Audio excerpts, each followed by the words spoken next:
turn it up. Yeah. Clock eyes, Uncle Dave. It's a dynasty. It's a dynasty. It's a dynasty. It's a dynasty. Hey, let's talk. What moves to do? Who to trade for who? Get your fantasy stats and the place to boot. Get the plans for the draft and the major clues. With the homie Sean, Joby, and Andrew. Dan dudes got the hot takes. Every stop place, not base, plot cases. Man, hit the streams of fate. Talking teams and plays. But let's get to the show, man. See you later. For those of you looking for Donovan Peoples-Jones information, that is actually on our last episode. Nate wouldn't let us name the episode The People vs. Donovan Peoples-Jones. He hated the name. So we're just naming this episode that, and you can find our actual content on him on last episode. And welcome back to Dynasty Football Digest. We are one man short tonight. Joey is off at the hospital. His wife is currently having their first kid. So congratulations to Joey. It's very exciting for him. Congrats, the baby tooth. Yeah, the baby tooth. He will not be podcasting live from the hospital, unfortunately, despite my request. He completely ignored that request and will not be doing that. So I'm starting to question his dedication to this podcast, but he showed us a picture of his setup. It looked like he could definitely get a webcam in there. Yeah, I mean, or just use your phone, man. Like, come on, priorities here. Like, it's 2020. Yeah, what are you doing? So I am here with Andrew, my lone co-host tonight. Where can we find you on Twitter, Andrew? Pretty sure it's at BiddySentFF. It is. And then you can find me on Twitter at Lanny1925. We're going to be talking wide receivers today. We got Lynn Bowden, Chase Claypool, James Proche, Quintez Cephus, and Gabriel Davis on the docket. Nailed it.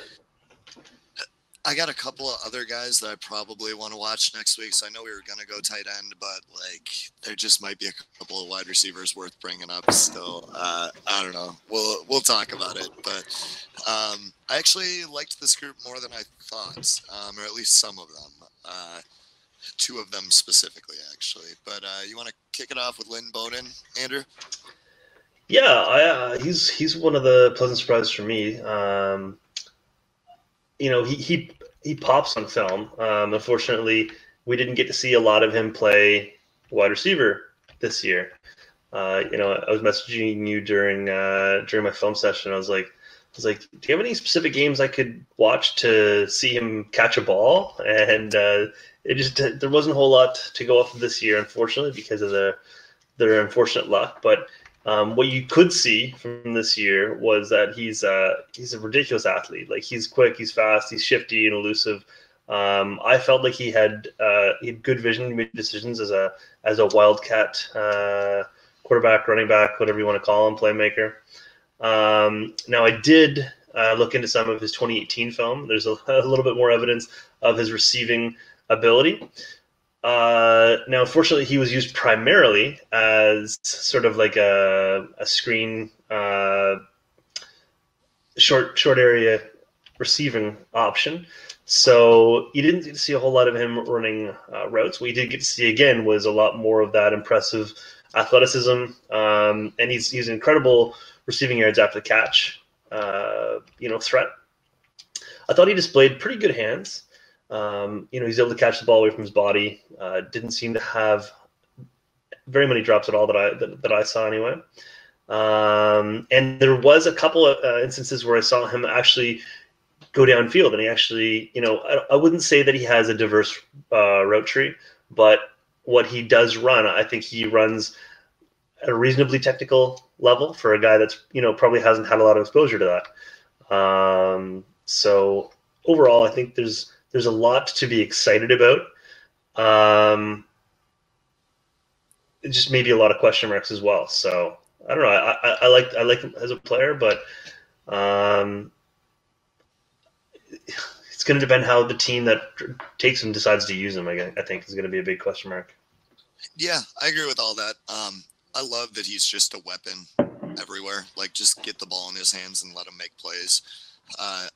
he hasn't tested yet. I do expect him to test as a pretty stellar athlete at his pro day. I think that's March 27th is no. I guess I don't know. I looked at it this morning. I don't remember what the date is, but I think he has good hands, catches away from his frame pretty well. I think he has a decent frame. I'd got to see what he tested or what he weighed in at the combine, but I think he was originally listed at like 6'1", 200, which is decent size for a wide receiver. I love his mentality. Like, he just kind of has that alpha mentality, and like you can just tell on the field that he's a leader. Listening to some of his interviews too, I really enjoyed listening to him talk. I think that he has a good idea of what's going on. He seems just like willing to do whatever it is that he needs to do to just make plays for his team. One of the biggest things is that I think he's going to be raw going into the NFL, because he basically sacrificed a whole year of development by playing quarterback, which is obviously not where he's going to be playing at the NFL level. His quarterbacking was a little rough. So I think you're definitely going to see a bit more of a learning curve there. And I think that so much of his value from a fantasy perspective is going to be going to a team that decides to use him properly. Like, you look at so many players like this and they just don't get used properly. Like, you look at what the Vikings did early with Cordero Patterson and what the Rams did with Tavon Austin and stuff. And it's like, I just hope that whatever team he goes to, they don't try and make him into something that he's not. They figure out, like, what does he do well right now? Let's utilize him in that way right now while he gets better at the other stuff. And I think if a team does that, he can be very successful, and you can actually like get him a decent amount of volume to be fantasy viable. And I think you can play him like in the backfield too, like a good amount. And so I don't know. I want to see him go to a team where they use him with some versatility. And I also kind of worry about the draft capital sense. Like, if he goes and blows up his pro day, I'm not going to worry about it as much. But like, in this wide receiver class with so many different guys, I think that the guy that kind of looks like a gadget player, even though I think he can be more than that, might end up just slipping in terms of draft capital. But that said, he is one of the guys that, like, I might make an exception on draft capital just because I think that he's going to be valuable in other ways. Like, he's one of the few guys in this draft class that if he falls outside the first 3 rounds, I might be willing to make an exception for him. But I'm not sure how high in rookie drafts I'd be willing to make an exception for him. So yeah, we'll see. We'll see where everybody else values him after the draft comes and goes, and we'll see how many shares I end up with him. But I am definitely a big fan of his game and very excited to see what he does in the NFL. So I looked him up in the combine. He weighed in at 204, 5'11". Oh, 5'11". So they really lied about his height. Okay. Yeah, so that's not as good a frame, but like, I don't know, it's not horrible. Like, 5'11" is not bad. It's just not great, you know? Yep. 202 though, or 204 or whatever you said. That's not bad though, especially for that height. Yeah, no, he's all right. I like that you sorry, you didn't comp him, but you brought up Tavon Austin and CPAT, yeah, because I actually literally was trying to explain to one of my buddies like who he would be comparable to coming into the league, right? Not saying that he's those players. I think he's got a little bit more potential than those guys, but why I don't know, he man. might... Tavon Austin was just loaded with potential. I think they just never figured out how to use him. Does he have hands? Yeah. I thought that was one of the big question marks, his hands, and I think Bowden's got hands. Yeah, no, he does.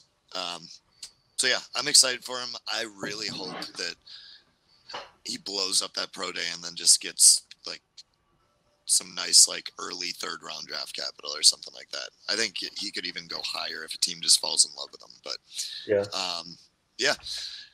Chase Claypool, you got strong feelings on him? No, not super strong. Why don't you go first? Okay. So first off, like it's definitely been a narrative that's going around that he should make the move to tight end, and then he showed up to the combine and put on an extra 9 pounds or whatever. Like he was 238, so he's like definitely up there in the tight end range. And then he went and he blew up the fucking 40-yard dash too, which was just like shocking to me. But I still kind of worry about his separation, and I don't think he's that great of a route runner. So I think, like, while yes, he checked the speed box and the athleticism box, I still don't think he separates really well. And I think that the way that you fix that is by moving him to tight end, because like you put him up against linebackers and he's going to be able to separate. You put him up against like these elite athlete cornerbacks with great change of direction skills and all that stuff, like then I'm not quite sure that you're going to be separating on the same level. So I think that Chase Claypool is a better tight end prospect than he is wide receiver prospect, because like outside of his size and speed, I don't know that there's a whole lot that really separates him from the rest of the class. Like he's got good hands, he's got good frame, he's good in contested catch situations, but like there's other guys that do that stuff that do other stuff better.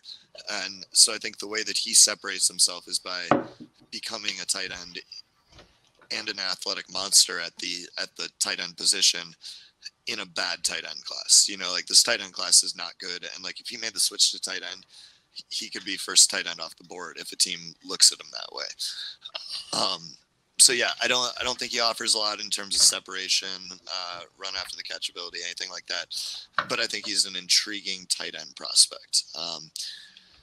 And I mean, if he plays wide receiver, there's still potential there. I would rather see him play tight end, especially from a fantasy perspective. Like, oh yeah. Like if you just play him as if he's Evan Ingram, like I love that. Evan Ingram, not a great blocker and didn't matter. They just like play him as a receiving tight end, matches up on linebackers and safeties and just blows them up. So that was kind of my question. Was I didn't see any evidence of him blocking. See, and I thought he had good blocking. Oh, really? Okay. I'm not saying he looked bad. The film that I watched, it was not. He was not heavily involved in the blocking game. I felt he was running routes even on run plays for the most part. But maybe I just wasn't paying that close attention to that part of the game because it doesn't interest me as much from a fantasy perspective, right? Right. But I do know that Evan Ingram, to me, he's a little bit of a unicorn because most teams aren't willing to use their tight ends that way. Like the elite tight ends in the game right now, Kittle is used heavily in the blocking game, right? Kelsey is still is involved in the blocking game. I don't know for sure that Ertz is involved. I think he's maybe involved, but maybe a little bit less so. I don't know that Ertz is a great blocker. I'd have to. Yeah, I generally resort to PFF for blocking grades because, like, man, that there's no stat for it. Like, right.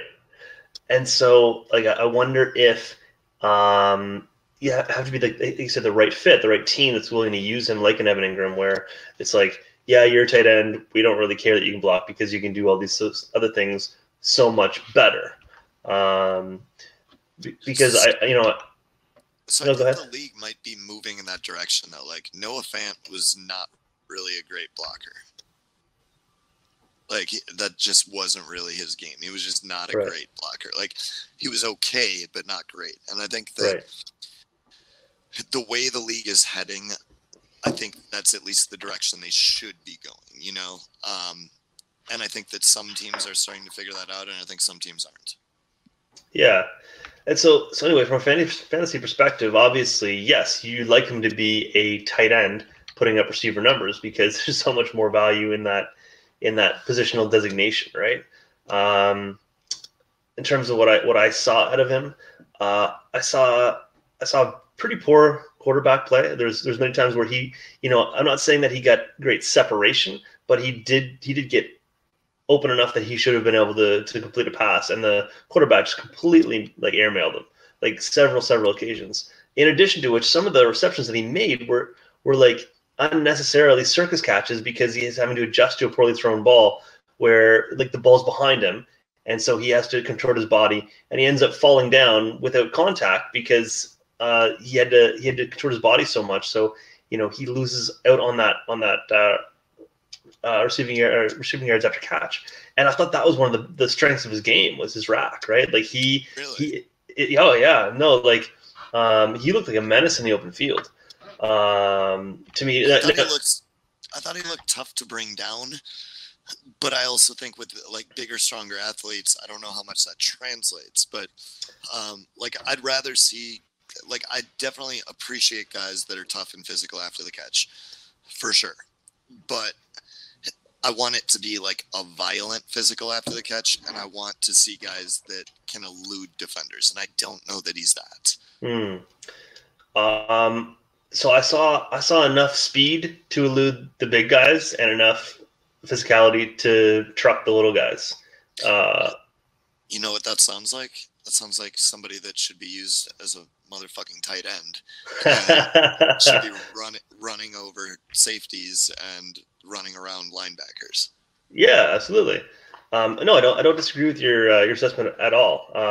The other thing, though, I'll say is because on film, just his build, he looked like a size speed receiver. He didn't look like he moved like a tight end. You know what I mean? Like it just. Now he's again. That was before he packed on the extra, 9 pounds that he did for the combine. So maybe he's moving around a little differently now than he was on the film. But actually, not every time, but like there's a few times where I caught myself like wondering if I was watching the right guy. So like this guy's like he's really built like a size speed receiver. I wouldn't have even given him 230 on the film that I saw him in. So. Really? Yeah, no, he looked leaner than that, like tall, lean.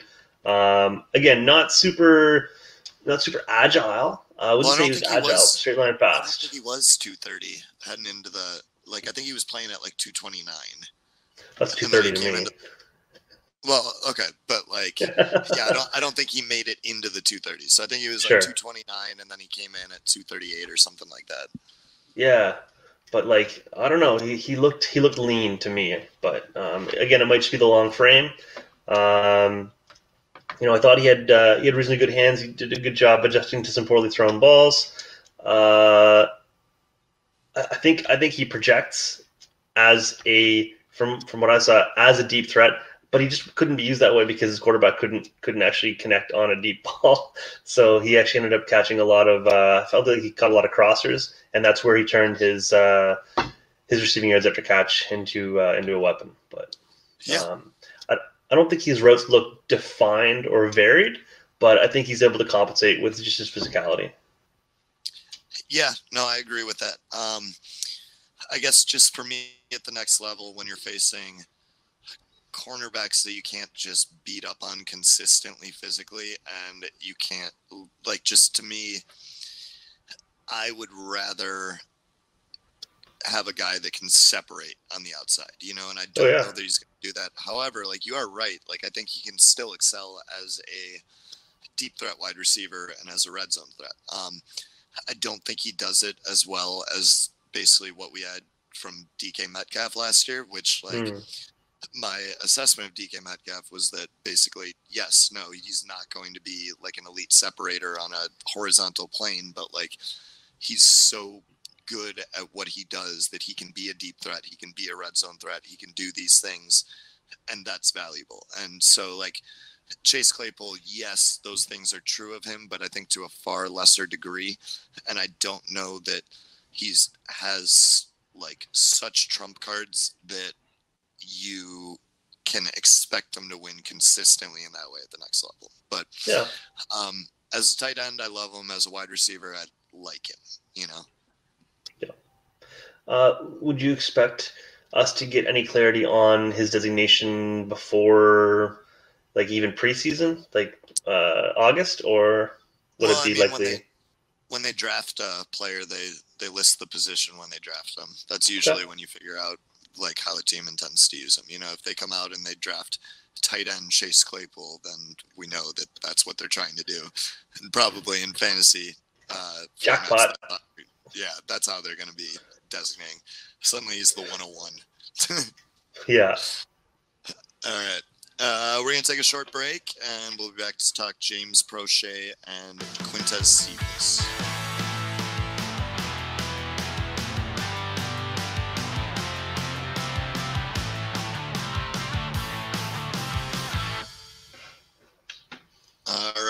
back, and we're going to talk James Proche. I really liked him. I think you did too, right?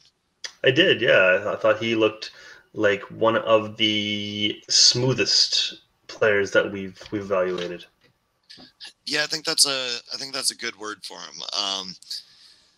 So I think the big thing here is that he didn't test well, and we kind of knew he wasn't going to test well, but like still really didn't test well. I thought he just didn't test everything.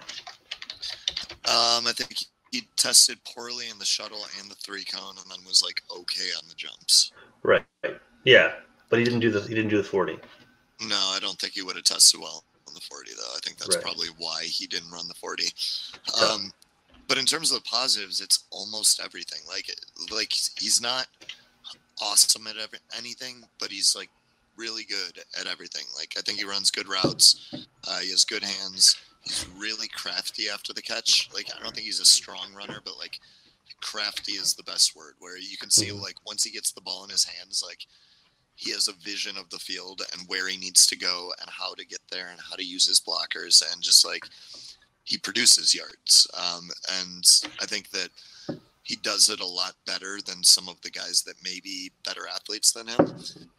He was another guy that I watched some of the interviews of, and like seems like he has a really good head on his shoulders. He's a competitor, seems like a leader. Like really liked all the interviews I saw with him. And I think just like all around, he's a good player. I think he's probably a little too undersized. Do you have his size that he? Yeah, I just had him up. 5'11", 201. It's actually not that undersized, but I think he struggles with releases at the line of scrimmage, and like if guys get their hands on him, he kind of gets bullied on the outside. So I think he projects to the slot role. But I think like what he does well also projects really well to the slot role. So I don't really worry about his releases that much, because I think that like if you have a guy that runs good routes, catches the ball well, can make catches in traffic, just sticky hands, good after the catch, like that's what you look for in your kind of smaller, shiftier slot receivers. And like crafty is the word that you look to describe your shiftier slot receivers with. And I think that's pretty much what he projects as, you know? Yeah, I know. I agree with all that. One of the things that really stuck out to me is like he does not look physical. Like he just like you said, he doesn't look like he can get a release against a press corner. Like he just looks like he doesn't really want to play a contact sport. You know what I mean? Like he's happy to be out there and he'll take a hit if he has to. But if he could avoid contact, if he could step out of bounds to avoid a hit, I think he probably would. I didn't see that, but like that's something for me to take note of and go back and watch. Yeah, but like that being said, like I said he looked smooth. When we were talking earlier, I said like he's not Jerry Jeudy, but that's who his film reminded me of. He just like it looks effortless. He's in and out of his breaks smoothly. He catches the ball like he's just playing in the backyard.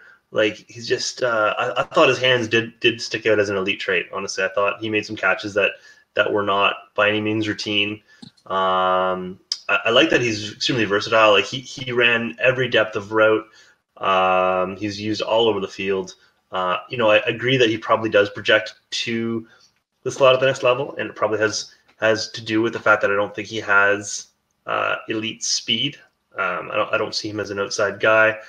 But I don't think it's that he can't do that. But I don't think he's going to be a difference maker in that role. So, I could. He's got decently big hands for his size. He's got 9.6 inch hands. Yeah. So I don't know. I did really like him. I don't necessarily think he's going to be the best NFL player out of this group, but if you were going to build a receiver, like he has a lot of the things that you would want. He just doesn't have like a couple of maybe critical things like the physicality, I guess. So going off the physicality, this is kind of interesting. What do you think he put up on the bench? How many reps? I think I should look this up earlier. I think cheating. I'm cheating. Yeah, I want to say 20. Yeah, what would you have guessed? So I was surprised when I saw that Bowden only put up 13, and I would have inverted those numbers. I would have said 13 for Proche and 20 for Bowden. Yeah, and I guess like bench doesn't matter. It was just kind of interesting to me that like that's something that he excelled at. Yeah, for sure. Yeah, it doesn't move the needle at all. It was just kind of interesting, but I don't know. I'm trying to think of like a player that he reminds me of in the NFL that like would be not necessarily a comp, but like a way in which he could succeed. Like I think like maybe like Jarvis Landry. Yeah, I can see that. He didn't have good long speed. No, Jarvis Landry tested poorly pretty much across the board, if I remember correctly. But like maybe Jarvis Landry. I don't know how Cole Beasley tested, but like maybe something like that. I'm pulling up Jarvis Landry's testing right now. Yeah, it's pretty gross if I remember correctly. It's like really bad. Oh, Jarvis ran a 4.7740. Yeah. 12 reps on the bench, 28.5 vertical.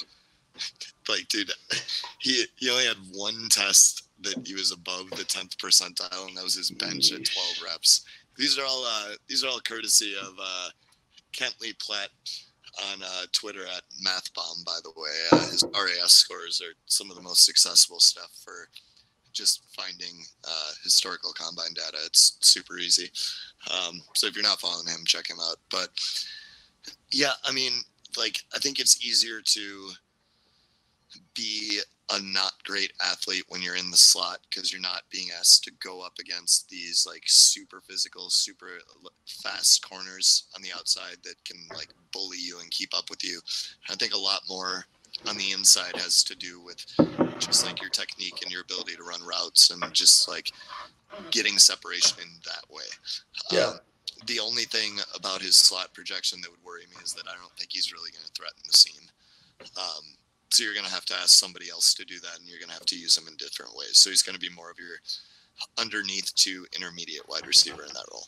So you should draft Chase Claypool as a tight end, and yeah, just combo them up and play them both in the slot, and just nobody's going to know what to do with that. So, all right, Quintez Cephus. Do you have thoughts on him? I think I liked him more than you did. You did. So why don't you go first? All right. So he was of this group. He was the first guy that I watched. So that might affect my review of him as well. Because honestly, after watching some of the other guys, I liked some of the other guys more than I liked him. But my first instinct was that I did like him.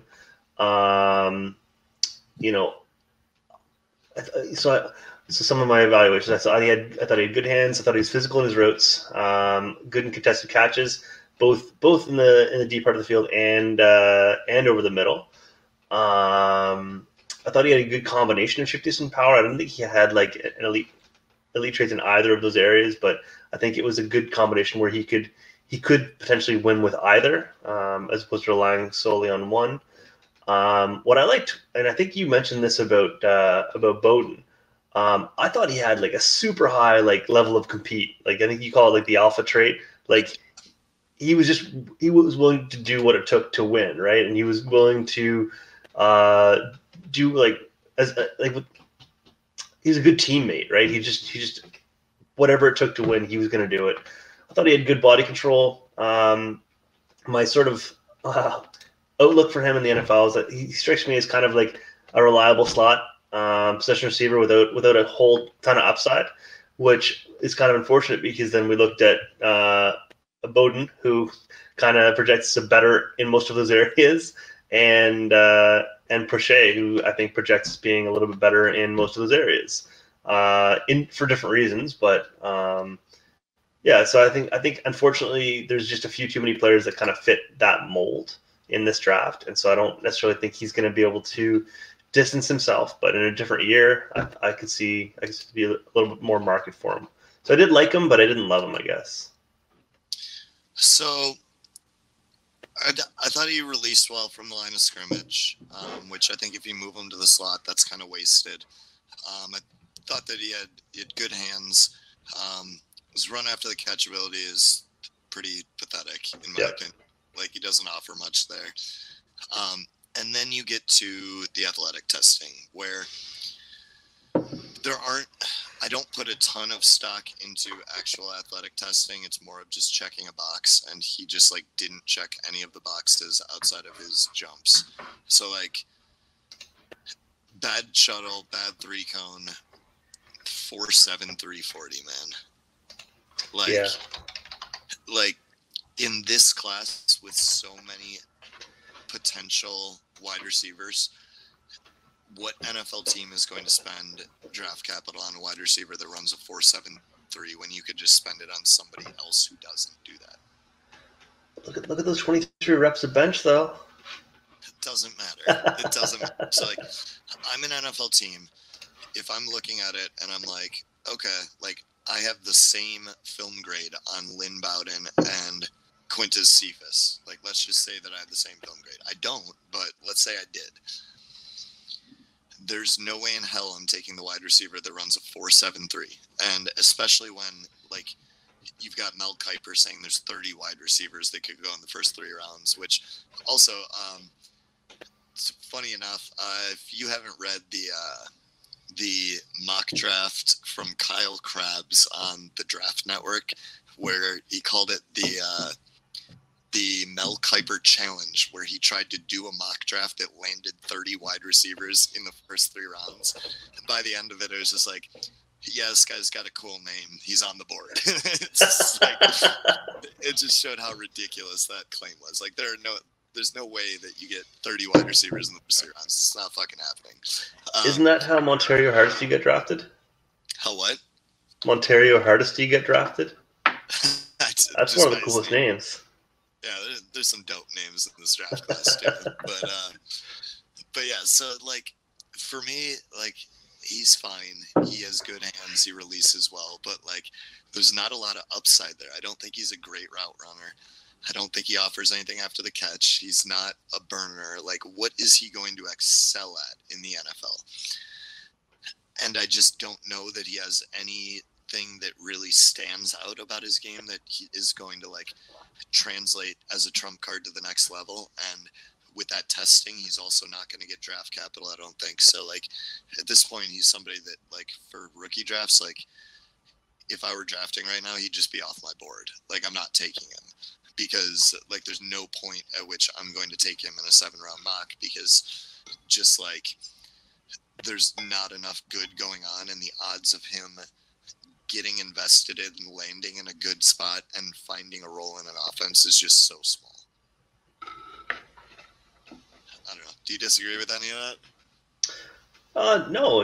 I think a lot of what you said is true. I guess the only thing that I'll come back to is, like, if he gets a chance, I think he's just the kind of, like, personality wise, he's gonna run with any chance that he gets. So he's a guy I could see, like, latching on to the practice squad and just grinding his way up. And so if the cards fall right, then I think he could make good on it. But again, like, it's making it as far as he has is such a long shot that he needs a lot more good fortune to to really make anything of it. Yeah, and I think what I'm looking at, that just like, kind of not necessarily that they're the same player, but they have kind of similar play styles, and I think their career trajectory is probably the same, is Javon Wims from Georgia. I don't know if you remember him from a couple of years ago, but yep.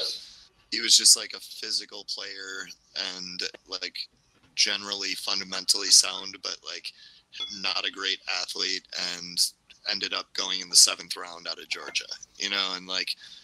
Is that the Wims that's still on the Bears? Yeah. Yeah.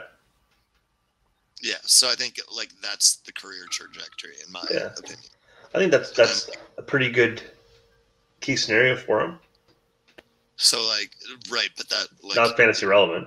No, that's not valuable. So, like, rather than do that, I'm just like trading away that draft. Like, if he's the top player left on my board and I'm picking there, I'm trading away the draft pick, I'm trading it for a 2021 pick of equal value and just hoping someone else better is there next year. You miss 100% of the shots you don't take. You miss 100% of the shots you take on Quintus Cephus. Oh man, I hope he blows up, and I hope we can immortalize that comment. He's not my this year's Emmanuel Hall. Like, Emmanuel Hall was something else. There was like a rare level of hatred of his tape last year. I have never hated anybody's tape more than I hated Emmanuel Hall's. I think I have him in one league. Do you want to trade for him? No. Did you not see one of the drafts we're doing? This is post-draft, but in Mike's marriage league, Sam picked him up like a couple hours ago, and I just went off about it. It was like, you made a huge mistake, you moron. All right, we're going to take a short break, and we'll be back to talk Gabriel Davis.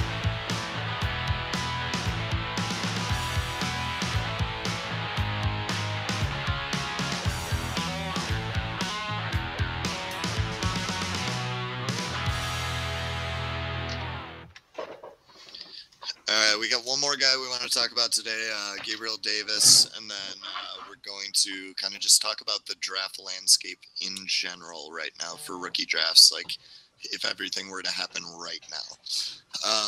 So yeah, I think you had more positives you took away from Gabriel Davis's tape than I did. So why don't you go first? Yeah, I mean, my critique, I guess, maybe taken with a grain of salt, because what I think I saw as positives for him was the fact that he was able to produce despite what appeared to be like atrocious quarterback play. Like, I don't think his quarterback would have been good in like a Canadian high school. Like with Canadian high schools. So when was the last time you saw a Canadian quarterback make it to the NFL? I think Canadians are generally bad at most things, though.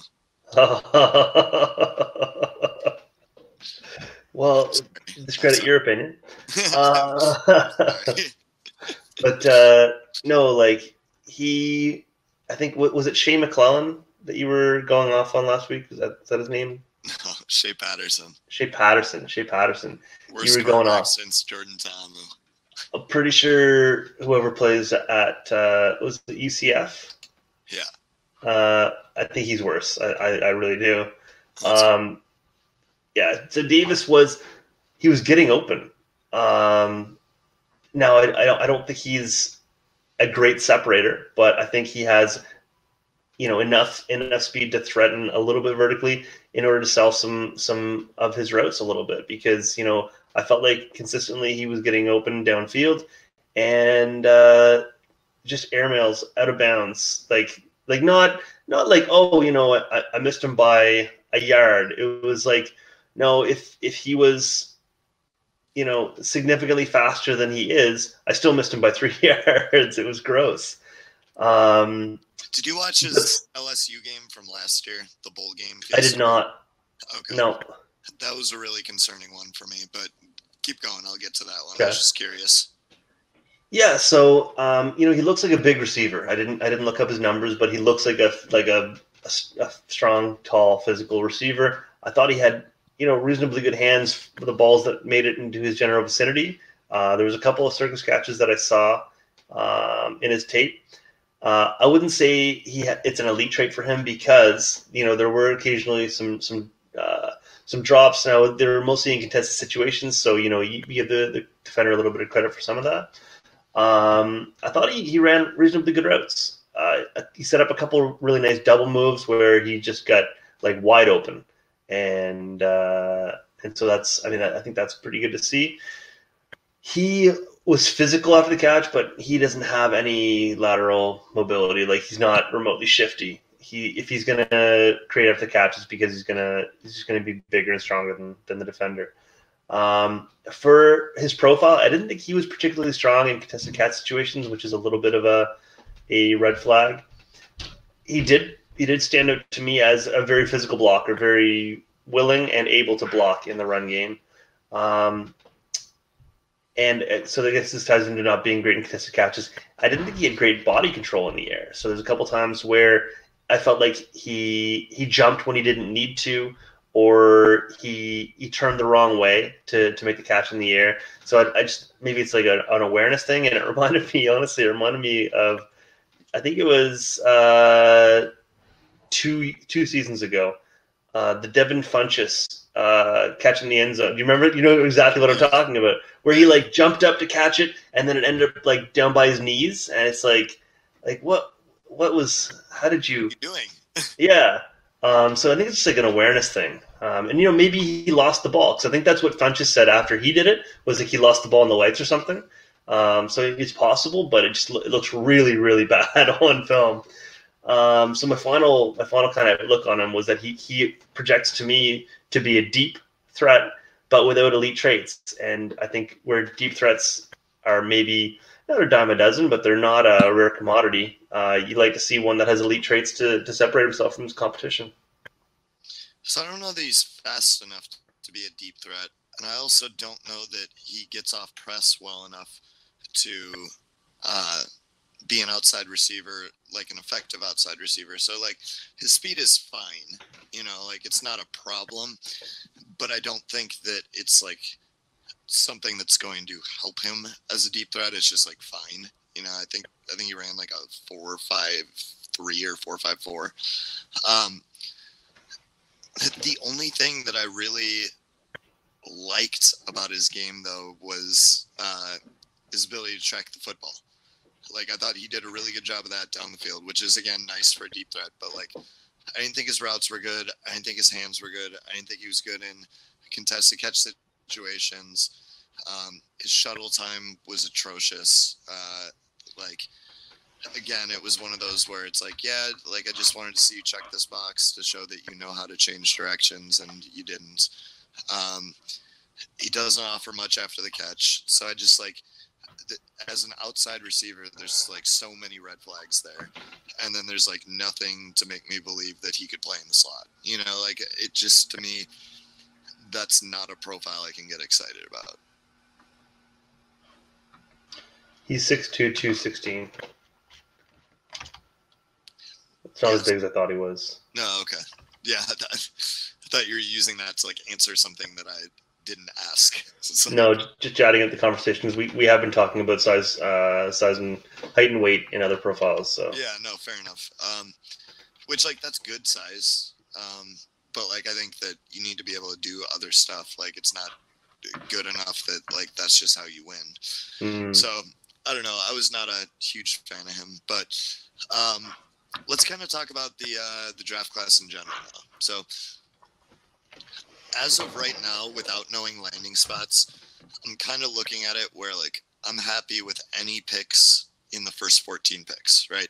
Like that's kind of where I'm aiming to get in. And so for me, that kind of puts you in with not in this particular order, but J.K. Dobbins, DeAndre Swift, Jonathan Taylor, Jerry Jeudy, CeeDee Lamb, Henry Ruggs, Zach Moss, Clyde Edwards-Helaire, Jalen Reagor, Laviska Shenault, Cam Akers, Denzel Mims, T. Higgins, Justin Jefferson. Like, for me, without knowing landing spots right now, I'm happy with any of those guys in 14 picks. So, like, you take the 114, and I'll just take whoever's left there, or the 202 or whatever that equates to in your leagues. And then kind of after that, I think it goes all the way up to 28 guys where it's like, yeah, I'm okay with any of these guys after that. Like, I'm not as excited as that first group, but I'm okay with them, where you have Bryan Edwards, Michael Pittman, Keyshawn Vaughn, Isaiah Hodgins, Devin Duvernay, James Proche,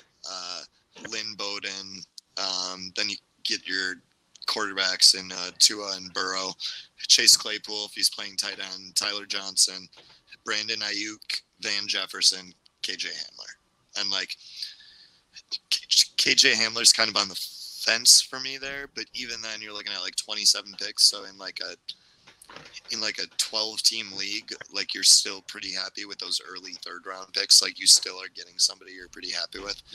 Obviously that's going to condense a little bit after we get the draft and some of these guys don't go as early as we think and some of these guys go to bad landing spots. But like if you were to do a rookie draft pre-draft right now, I think anything up to like the early third, like those are the picks you're trying to collect. Beyond that, I'm not super interested in those picks, but like early third, I'm still happy.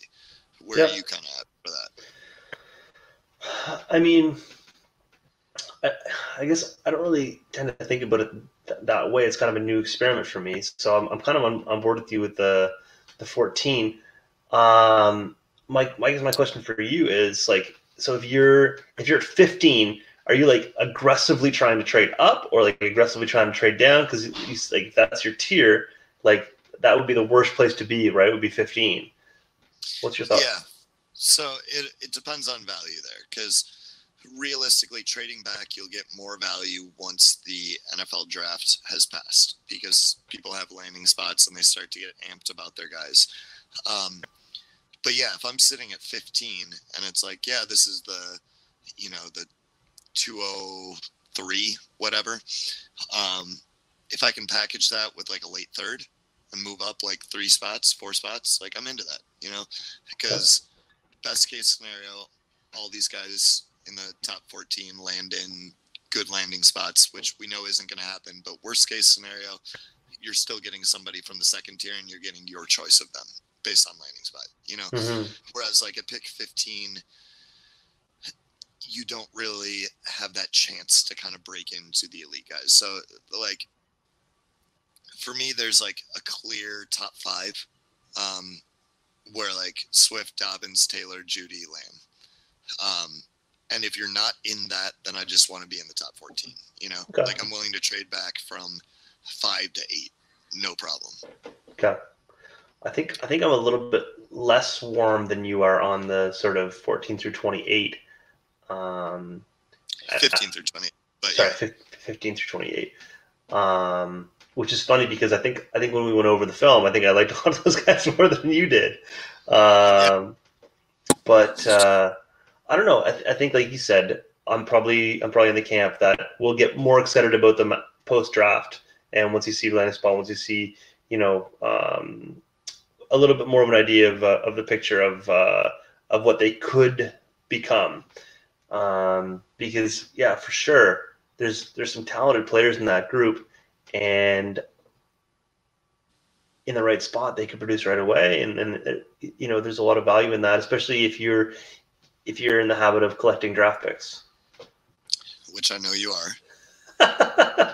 Well, yeah, okay. Which like this is hilarious to me that you're less warm on those 15 through 28, but then you went and like in this draft that we're doing right now, you got like 7 of your picks in a row. You were drafting rookie picks in that 15 to 28 range. Absolutely.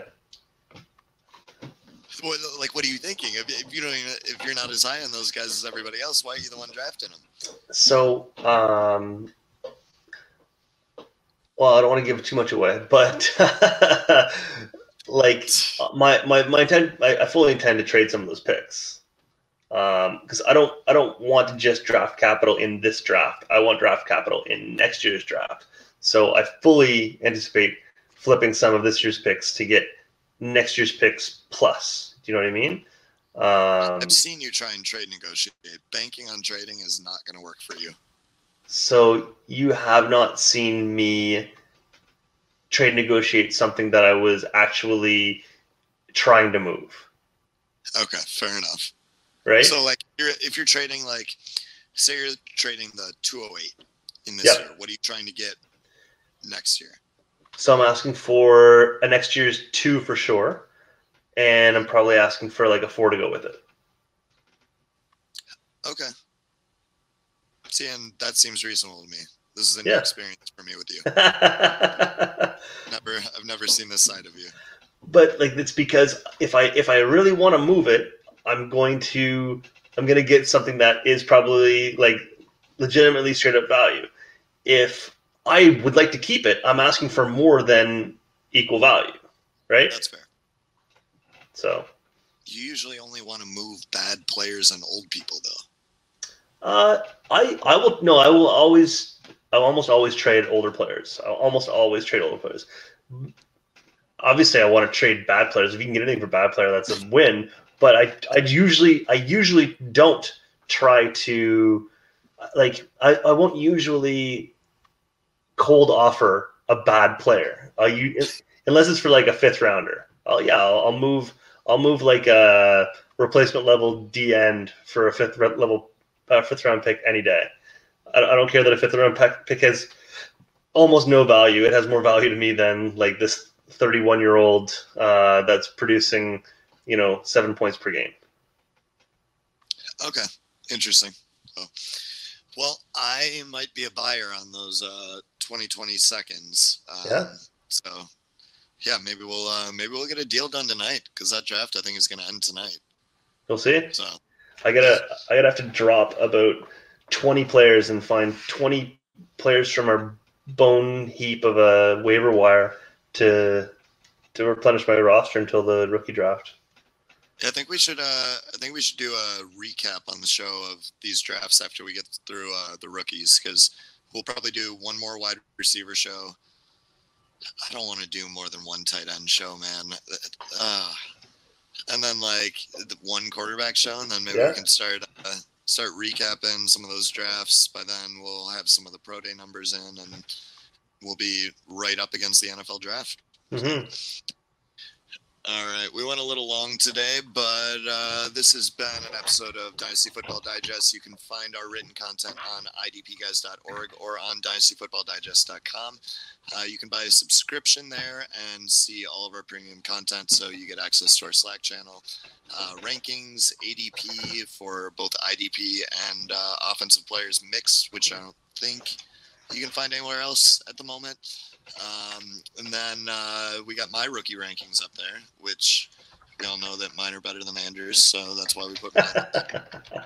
So you got my rookie rankings up there, and I think on the IDP guys site we've got something like 300 IDP players ranked, which is just insane and awesome. But yeah, trade calculator, all that stuff. Subscribe on the websites. Otherwise, all our written content is free, and we publish daily. So go check that stuff out.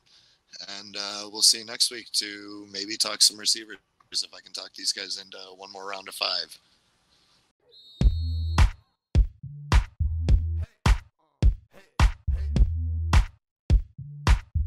Thanks for listening. Dynasty Football Digest. Make sure you hit that subscribe button. Nasty Nate, got you, homie. Good production right here. We the Digest Network. And my name's Clockwise Across. Shout out to Uncle Dave.